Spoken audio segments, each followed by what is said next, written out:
Và chúng ta sẽ ngợi khen Chúa bằng bài hứa các dân mau vỗ tay Hallelujah.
Và chúng ta mời gọi sự hiện diện của Thánh Linh Chúa trong buổi sáng ngày hôm nay, để Thánh Linh của Chúa Ngài hãy đặt vào lòng mỗi đời sống của chúng con, để Thánh Linh của Chúa Ngài đầy dẫy trên tâm trí và trên tấm lòng của chúng con trong buổi sáng ngày hôm nay. Chúa ơi, để Chúa ơi, chúng con nhớ linh và ngợi khen sự cầu nguyện của Chúa.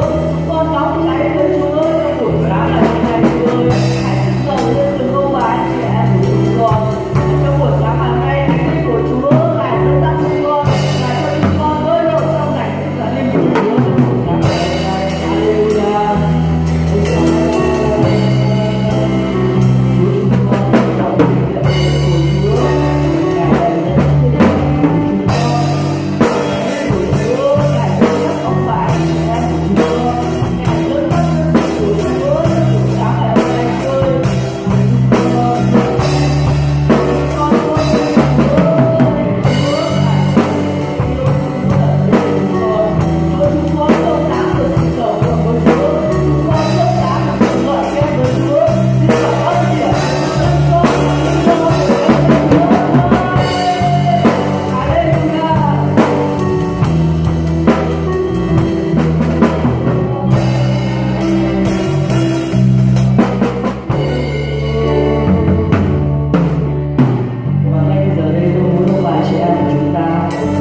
Chúa vào một bài hát Chúa đã sống lại. Hallelujah.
con. Chúa đã sống lại trên từng tâm trí của chúng con buổi sáng ngày hôm nay chưa?